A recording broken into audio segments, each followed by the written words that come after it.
Welcome. It is Verdict with Senator Ted Cruz, Ben Ferguson with you. It's nice to have you with us, and we've got a packed show for you on this Monday morning, including the very sad news that is coming out of Michigan.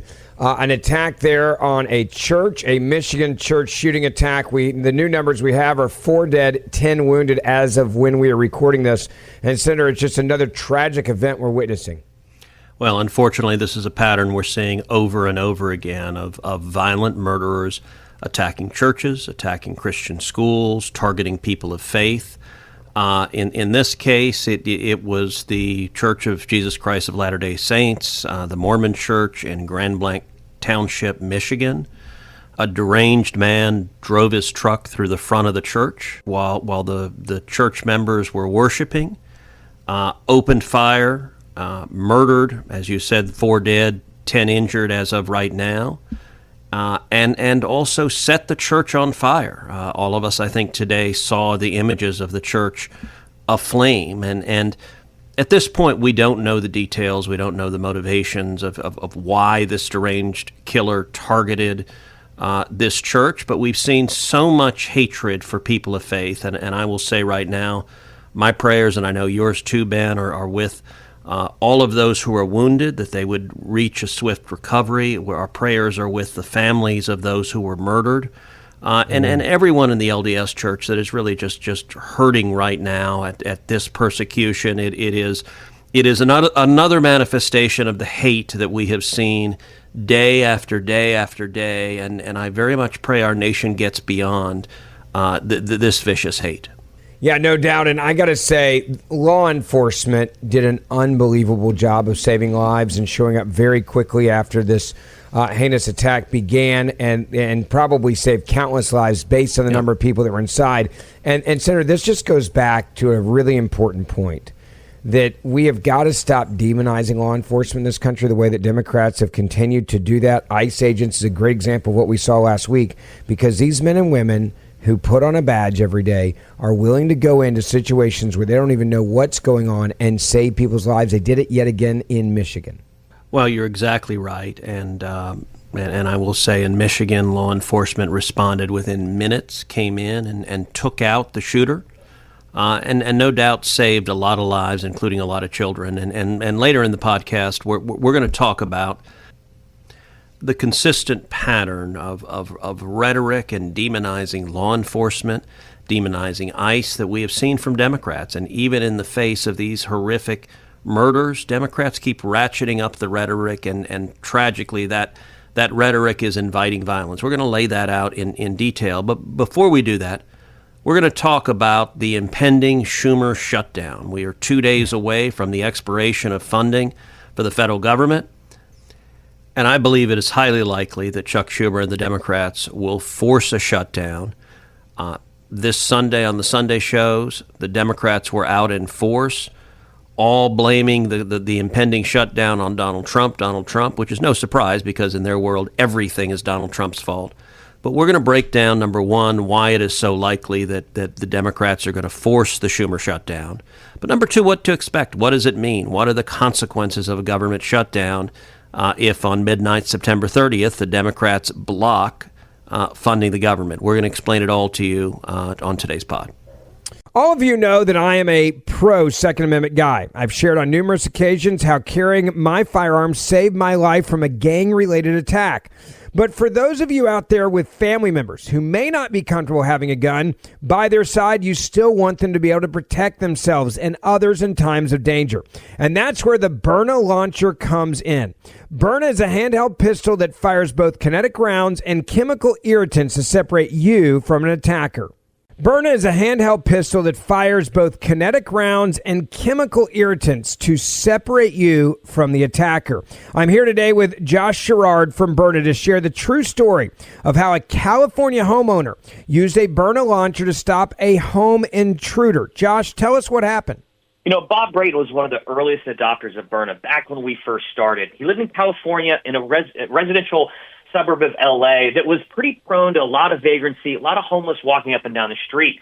He kept a Byrna in his living room, and one of these vagrants wandered in his home, just confused, probably drunk and intoxicated, in the wrong house. Bob was able to pull his Byrna out, pointed at the intruder, who promptly backed out of the home, back into the yard. And of course, it was all caught on surveillance. He didn't even have to use the Byrna, and he was able to ward off this intruder in a situation that could have ended incredibly badly had more force been used. This is a great demonstration of how the lowest level of force can be used to rectify a situation. And of course, it was all caught on video, which it makes for a great illustration of how that Byrna can be used on a day-to-day basis. There's a lot of people that are going to say, well, why wouldn't the homeowner just use a gun in this case? Yeah, well, one, it comes down to legality. You know, in this part of California, it may be very difficult to use a gun. And then two, we saw this intruder literally just stumbled into the wrong home in an altered state of mind. Nobody wants to kill anybody that doesn't need killing, that they absolutely don't have to. So this is a great instance where the Byrna was able to be used, the lowest level of less lethal force is able to use to rectify the situation without bringing a gun into that situation. Yeah, I tell you, I have one of these. My family members do as well. A lot of my friends, if you want more information on how you or a family member can protect themselves with a Byrna launcher, go to Byrna, Byrna.com. That's Byrna.com, Byrna.com. Again, protect yourself and your family. Byrna, Byrna.com. All right, so let's get into this shutdown, Senator. And this is a very interesting shutdown. Democrats, obviously, they have a game plan. They were rolling it out, as you mentioned, on the Sunday shows. And what they're clearly aiming for is a shutdown where they can say, this is Donald Trump's fault. Hakeem Jeffries, he was on TV about the government shutdown, unloading on the president and saying, look, Republicans have behaved as consistent rubber stamps for Trump's extreme agenda.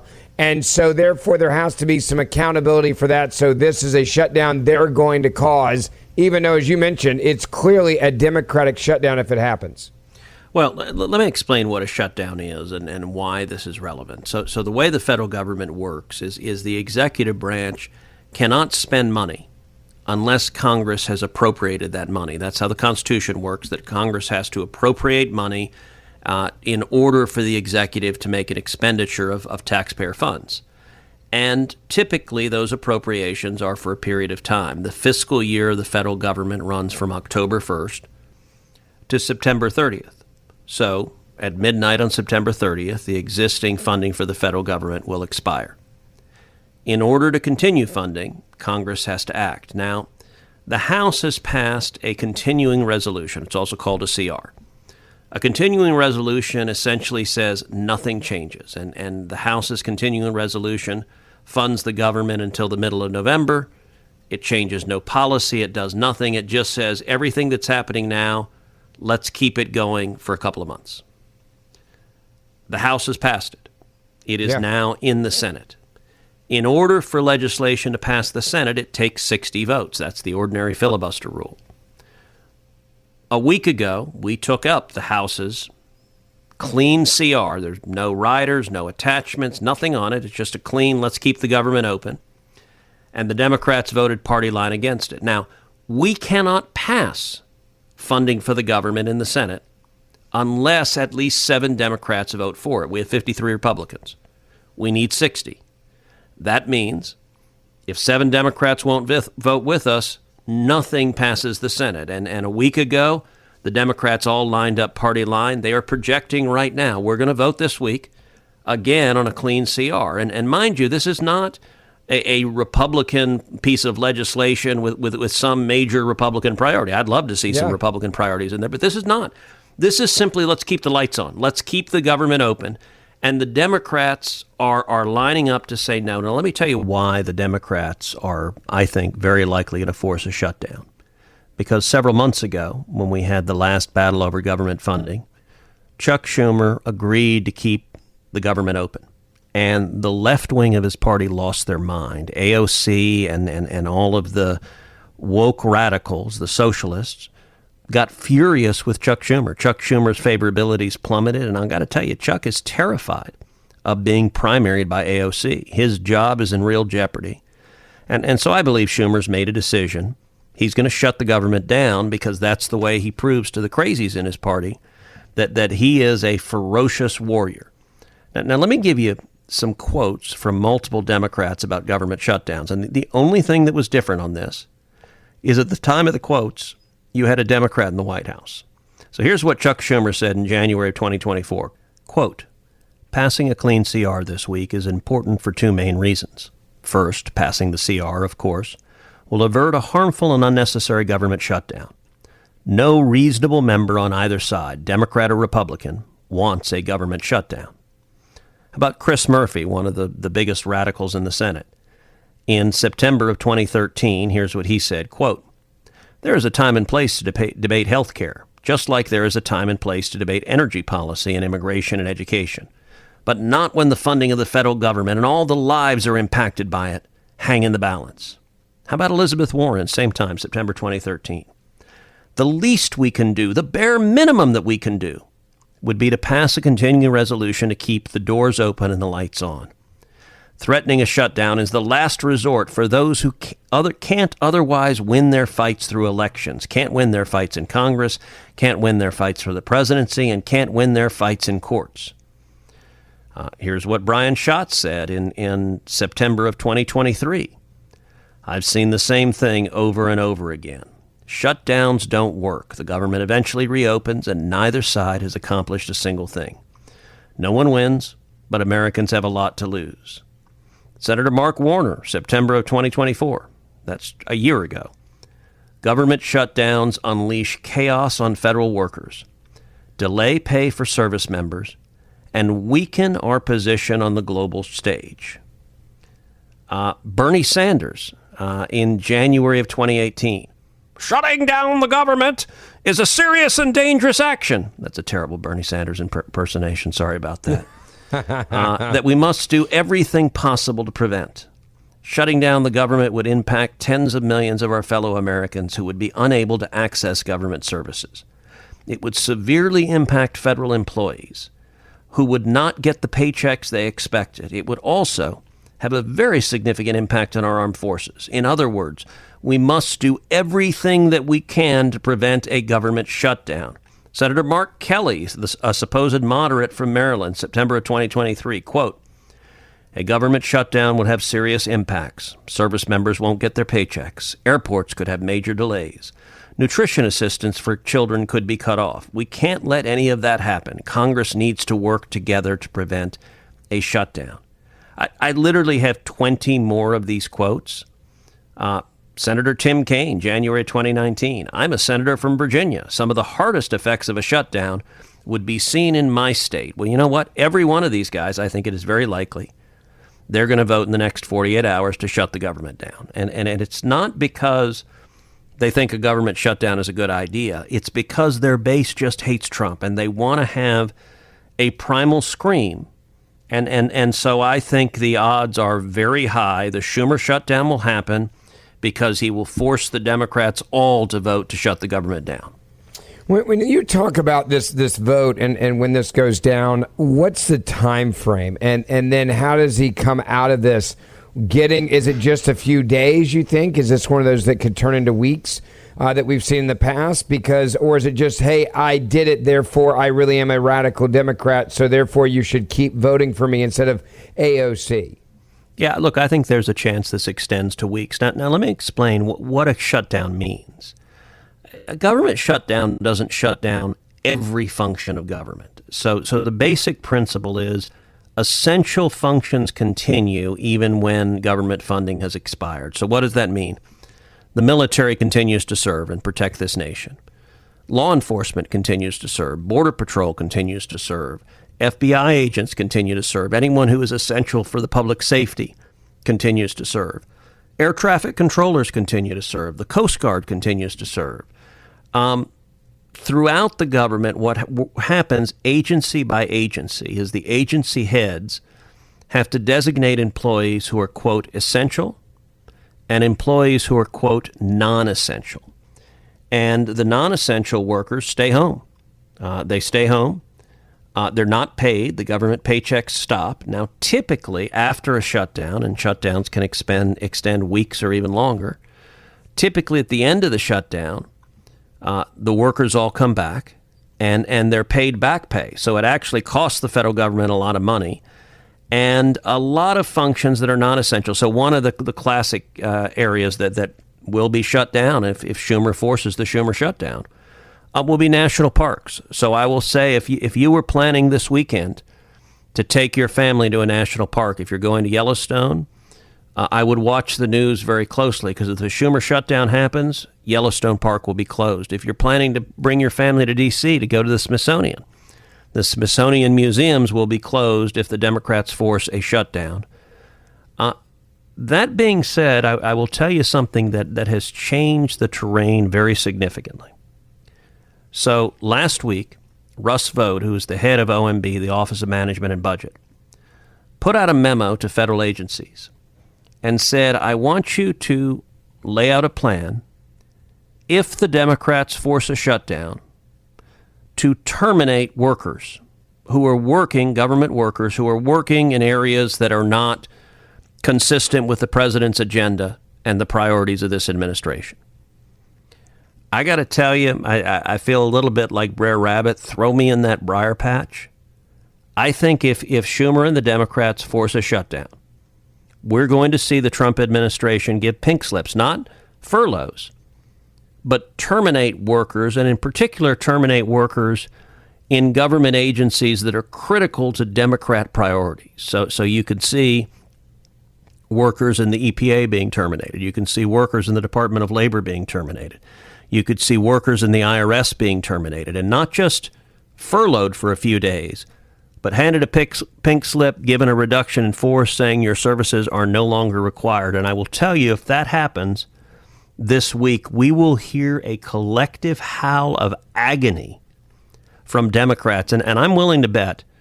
So senators will all return to Washington on Monday. Our first vote will be at 5:30 Monday evening. Tuesday, all the Democrat senators will have lunch together. All the Republican senators will have lunch together. Given this memo from the Trump White House, I'm going to predict that the Democrat senators are going to be screaming at each other in that lunch, because there are going to be some Democrat senators who say, do not give Trump the excuse to lay off a bunch of workers who are fighting for Democrat priorities and what we care about. And I think Schumer is scared for his own political survival, so I think he's going to try to force a shutdown anyway. But that memo has changed the dynamic in a very real way. And so there is a non-zero chance that 7 Democrats decide to heck with it. I'm going to break with Schumer and vote to keep the government open. That would be a good thing if it happens, but we'll see what happens this week. So let me ask you this question, because I think it's an interesting one, and that is, should we secretly be hoping this happens so that we get those jobs that many people say, hey, let's lay them off and let's get leaner as a government and stop all the waste and abuse and the fraud and the overspending?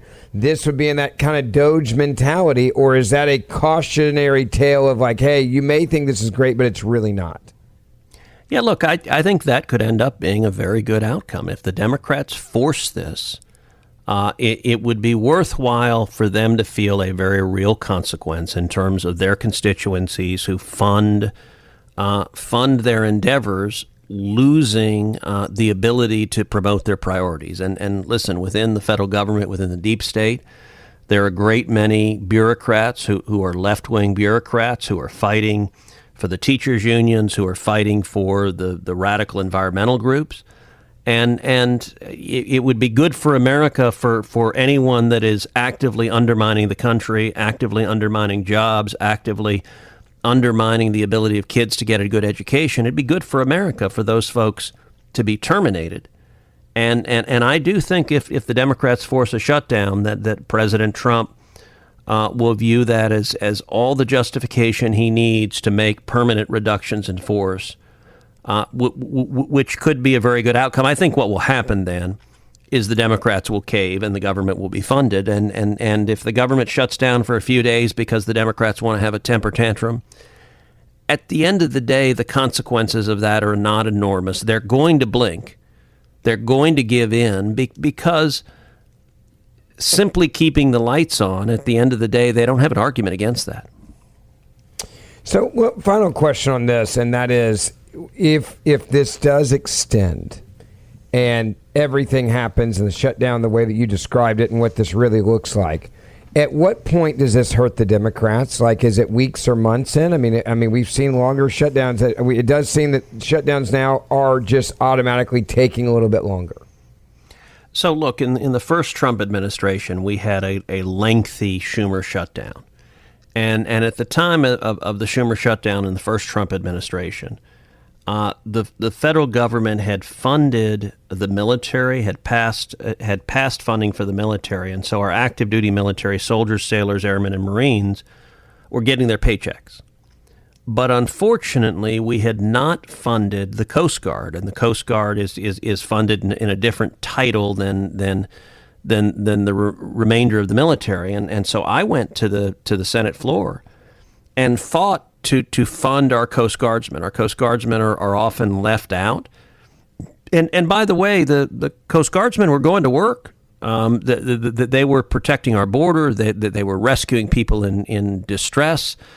They were doing the heroic work that the Coast Guard does every day, but they were not getting their paychecks. And I'll tell you, the Democrats stood up and objected and said, no, we will not pay the men and women of the Coast Guard. I think you'll see some of that same effort if there is a shutdown.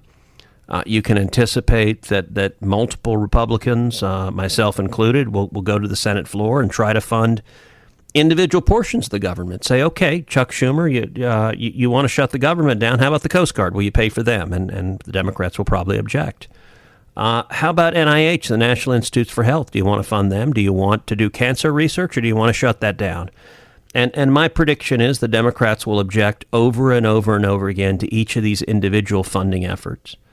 And part of the reason they'll do that is they're counting on the media to be dishonest, to try to blame the shutdown on Trump. I think that is very hard to do when the bill on the floor is a clean CR. All it is doing is continuing the status quo. Will CNN and MSNBC and the corporate media try to say that means it's Trump's fault, that really to keep the government open, he should spend over $1 trillion and give in to the Democrats' demands of passing their extreme agenda? Sure, they'll try to say that, but that's a hard argument. And so I think you'll see lots of spinning. But part of the problem is I think Democrats feel there are no consequences to them when they embrace extreme positions. And so you could see an extended shutdown because the first Schumer shutdown in the first Trump administration, I think the Democrats felt they paid no political price for it. And that probably emboldens them to force another shutdown. You know, you talk about the extremism of the Democratic Party. You're witnessing it now on this issue on Capitol Hill, but we're also witnessing it with their rhetoric that has not been toned down even since the assassination of Charlie Kirk. And Democrats act like they're being moderates, that they're not being radical or extreme. Well, we've got the tapes now to prove that's just absurd. No, that's exactly right. It is, no matter how much violence we see, the Democrats keep leaning in on their extreme rhetoric. Just this weekend, Gavin Newsom tweeted out in all caps, "Stephen Miller is a fascist." That's the entirety of the tweet. It's in all caps. Stephen Miller is the Deputy White House Chief of Staff. And it is, by the way, as of the time that we are recording this, it has 27 million views. So people are seeing Gavin Newsom saying Stephen Miller is a fascist. And just to remind you, the bullet casings from the rounds that were fired and murdered Charlie Kirk, among the things etched on the bullet casings were, "Hey, fascist, catch." Gavin Newsom knows that. His staff knows that. And labeling Republicans they disagree with as fascist is tragically, it is inviting more and more violence. And I wish I could tell you that Gavin Newsom was an outlier. He's not. Democrats across the board are doing this. I want you to listen to Hakeem Jeffries on CNN and listen to just how he's ratcheting the rhetoric up and up and up. Give a listen. When he was greeted formally by former President Joe Biden, and then, of course, at the Capitol during the inauguration, which, by the way, was like a supervillain convention that the American people had to witness, and it's been a national nightmare ever since. One question. By the way, super villain convention. So Charlie Kirk's assassinated, Democrats say they need to tone down the rhetoric. And then we're 14 days later, and he's saying that this was a super villain convention. That's not that was Friday night, by the way, Yeah. where he says that the inauguration is super villain convention. Tim Walz, governor of Minnesota, obviously was Kamala Harris's vice presidential nominee, has described ICE as, quote, the modern day Gestapo. J.B. Pritzker, the governor of Illinois, claimed the country is becoming, quote, Nazi Germany because ICE is, quote, grabbing people off the street and disappearing them. Jasmine Crockett, who manages to never find a level too idiotic, too inflammatory, too over the top that she's willing to go. She compared ICE to, quote, slave patrols. And look, this is so extreme. There was something remarkable that happened in the last couple of days. I don't know if you saw this. Ice Cube, the rapper. Yeah, his bus was attacked. His bus was in Portland, Oregon, and it was firebombed because these idiots saw the word ICE and thought that Ice Cube was ICE, the immigration enforcement agency. But these Antifa leftist knuckleheads, by the way, like Ice-T and Ice Baby better cover up their name tags because the folks that are angry are not terribly bright. But it is a consequence of this demonizing, of treating them. Look, it's fine for one side or the other to say, I disagree with my opponents. They're wrong. Their policy positions are harmful. They're a mistake. That's the normal give and take of political discourse. And there's something fundamentally different when you scream fascist, Nazi, Gestapo, and you direct it not only to your political opponents who keep being the victims of violence, but you direct it to law enforcement and to ICE.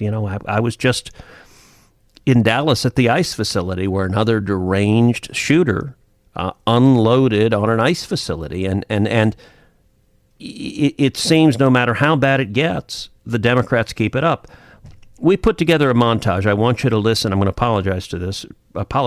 I'm going to subject you to several minutes of Democrats gone wild, just to show just how elevated their rhetoric is and how harmful it is. So give a listen to this montage. Donald Trump's modern-day Gestapo is scooping folks up off the streets. They're in unmarked vans, wearing masks, being shipped off to foreign torture dungeons. No chance to mount a defense, not even a chance to kiss a loved one goodbye, just grabbed up by masked agents, shoved into those vans, and disappeared. When you compare the old films of the Gestapo grabbing people off the streets of Poland, and you compare them to those nondescript thugs who grabbed that graduated student, it does look like a Gestapo operation. My dad served in the Second World War. He fought the Nazis, and I think he's looking down right now and he's happy that I'm fighting today's Nazis. Because if we just roll this clock on the wall back 75 years, we'd be looking at a time in Nazi Germany where people ran around with signs like this new ICE sign that says, report all foreign invaders to ICE, with Uncle Sam there holding up the sign. This could have been a Gestapo member 75 years ago. Report all Jews. As somebody who understands history, when I see ICE, I see slave patrols. The dangers that we saw in Nazi Germany are the dangers that we need to react to now. And another $30 billion to hire and train ICE agents who have functionally become a secret federal police force with expanding domain. An authoritarian government in Washington, D.C. is dispatching masked agents to abduct immigrants from our streets. To be coming out of our country, I grew up in a dictatorship. And I don't even remember ever witnessing anything like that. To have a democracy, a beacon of hope, for the world to now be turned into one of the worst countries where the military are in our streets without any regard for people's constitutional rights, while our president is spending millions of dollars propping himself up like a failed dictator. Every single ICE agent who's engaged in this aggressive overreach and are trying to hide their identities from the American people will be unsuccessful in doing that. This is America. This is not the Soviet Union. We're not behind the Iron Curtain. This is not the 1930s. And every single one of them, no matter what it takes, no matter how long it takes, will of course be identified. This is not Germany. That's the SS and the Gestapo. This is the United States of America. Unmask yourselves. It's just been overwhelming. I mean, just watching everything online now, the ICE, thugs, and people do not want to continue to watch people fund this kind of extraction. And this kind of violence. Yeah, it's violence. The other things and all the other cuts pays for a massive increase in the masked, secret police that are terrorizing our communities. ICE.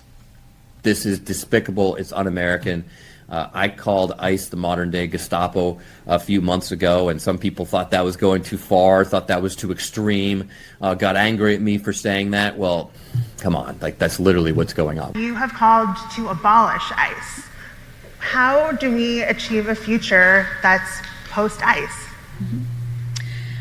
How do we achieve a future free of terrorism? By abolishing ICE. ICE is a terrorist organization. It needs to be defunded and needs to be abolished.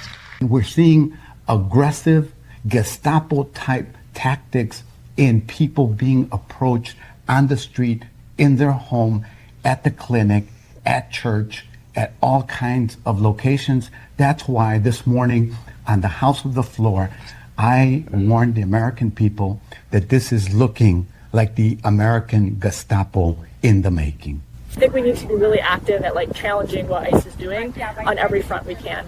And obviously being ready in the case of Trump trying to call in the National Guard or whatever, federalized National Guard. I can't see how anybody can say they're a Christian and treat someone from another land in their own land this way. It's mean is what it is. It's mean-spirited. A lot of these folks are being picked up by, hooded thugs in the street in the most un-American ways. ICE agents without visible IDs, without any official markings on them, with masks, they're acting more like vigilantes than of agents of our government. Because we don't live in a country, an authoritarian country, where we have secret police who are masked, who are intimidating, who are scaring people. That's the stuff of authoritarian states. That is not the stuff of that's not how the United States operates. He sent out ICE and Border Patrol to intimidate folks from walking in to our event. He ended up arresting this poor soul that was just trying to sell strawberries as collateral damage to intimidate us. That is a preview, Stephen, of things to come in voting booths and polling places across this country. And the ICE issue is alarming beyond words. It is the largest private domestic army of its type, police force anywhere in the world. He'll have 30,000 people that increasingly appear to be swearing an oath of office to him, not the Constitution of the United States. Again, wake up to what's going on in this country. That's happening in the United States of America. Masked men jumping out of unmarked cars, people disappearing, no due process, no oversight, zero accountability, happening in the United States of America today. People ask, well, is authoritarianism, you're being hyperbolic? Bull, we're being hyperbolic. If you're a black and brown community, it's here in this country. I have heard enough in the last couple weeks about ICE agents and wearing masks that I think when we win the majority in the House, you're going to see enough Democrats make it a priority for ICE enforcement that they are no longer faceless. It looks too much like some 1800s bank robber or some KGB officer in Russia, pulling protesters off the streets. Senator, you listen to that, and it's very clear that Democrats get talking points and they stick with them. And when they do this, they're doing it on purpose to undermine the rule of law, to undermine law enforcement. We've seen them do this with the Supreme Court as well. There's quite a few examples recently of them really just using their words to turn people to hate someone, to hate law enforcement, to hate police, to hate the Supreme Court, to hate law and order. And yet they say they want to ratchet down, but they're not. They're doing the complete opposite of that. So, and Ben, let me ask you, so one of the key Democrat talking points that they keep repeating is they say that ICE are fascist or Nazis or Gestapo because they're wearing masks. Let me ask you, why is ICE wearing masks? So they're not doxxed. That's what it boils down to. So that they're not outed by the same people that have maps of where ICE agents are so that you can go after them if you want to. I mean, so that's Democrats, what this is including about. Hakeem Jeffries, have called for unmasking ICE, identifying them, and going after them. And look, that's putting ICE law enforcement officers at risk. That's putting their spouses at risk. That's putting their children at risk. This lunatic in Dallas used an app, the ICE Finder, to go find the facility to get up on the roof with a bolt-action rifle and fire multiple rounds, murdering 2 people. And look, I understand. I think it's perfectly reasonable if you're an ICE agent not to want a bunch of angry radicals who want to harm you and your family to be able to dox you. This is a direct result, and it's not fringe people. Hakeem Jeffries stood at the podium and said, unmask these guys and go after them. And that, tragically, lunatics are listening to them. Yeah, they really are. We're going to keep exposing it and keep calling them out when they do it. Don't forget, we do this show Monday, Wednesday, and Friday. So hit that subscribe or auto download button wherever you get your podcasts. And the Senator and I will see you back here on Wednesday morning.